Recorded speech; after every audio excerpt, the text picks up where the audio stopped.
Déjà, première question. De où est-ce que vous pensez représenter la Belgique au complet? Qu'est-ce qui vous rend si particulier ou si banal, finalement, si vous représentez tous les...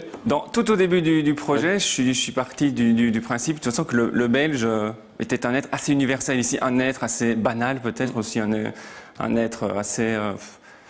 c'est pas le Belge moyen, mais bon, c'est comme le Belge avec un personnage concept, plutôt avec 2 enfants, un travail et tout. Et on part de ça. C'est pas un personnage original, mais c'est dans sa belgitude, dans les situations qu'on lui fait vivre. Hein. Et moi, en tant que scénariste, avec le dessinateur Pierre Lecrenier, donc c'est surtout ça, son originalité à ce personnage. Et moi, en tant que je suis belge, mais c'est pas ça. Je pense qu'un non-belge pourrait Se sentir connecté. Ben moi, je suis belge depuis quelque chose comme 5-6 mois. Je crois que c'est suffisant pour... C'est suffisant parce que... Il n'y a pas besoin d'être belge depuis toujours. Exactement. Belge parce que c'est un personnage concept, c'est pas un livre de sociologie ou d'histoire. De toute façon, c'est... Et c'est agréable de voir un livre qui s'appelle Le Belge, qui soit pas un livre de blagues de la part des Français. Quand je suis arrivé... Non, mais c'est vrai, quand je suis arrivé, il y avait encore un peu ça. Mais aujourd'hui, c'est l'inverse. J'ai l'impression que le mot belge, c'est un peu comme le mot boobs. Tu mets ça à quelque part et ça attire les regards. Tu m'expliques le mot boobs. Boobs? Tu te souviens quand tu étais très jeune et que tu avais faim?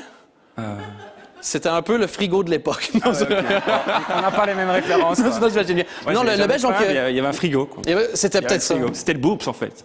C'est peut-être ça, c'est peut-être la marque du frigo. Non, ça a fonctionné aussi, outre qu'il est vrai. Vous avez été vendu un peu en France. C'est-à-dire que l'éditeur est français. Ça, c'est un peu la petite anecdote du projet. Une minute. Vous êtes belge, le livre s'appelle Belge. Les 2 auteurs sont belges. OK, et vous êtes édité chez un éditeur français, édition Delcourt. C'est impressionnant, ça. Votre livre a été refusé ailleurs ou vous avez directement commencé par les Français? C'est-à-dire que ça s'est fait très vite. Moi, j'avais envoyé le projet... il faut que je revienne un peu dans l'historique. Ça a été publié dans le Vif l'Express en 2012-2013. OK. Donc, c'était un peu connu déjà grâce au magazine belge. Après, à un moment, ça a été très vite. Ça a bien marché. Quelques mois après, on s'est dit pourquoi pas démarcher des éditeurs pour faire un premier album. Et, les éditeurs belges n'ont pas vraiment répondu, c'est vrai. Okay. Mais les éditions Delcourt ont répondu style dans la journée. Ah oui. Donc, on ne peut pas non plus critiquer la lenteur des éditeurs belges. Et les éditions Delcourt, c'est une très grande maison d'édition, donc on était ravis. Enfin, super. Et peut-être que dans 2-3 ans, vous allez avoir une réponse des maisons d'édition belges. Peut-être. Nous avons finalement mis la main sur votre projet prometteur.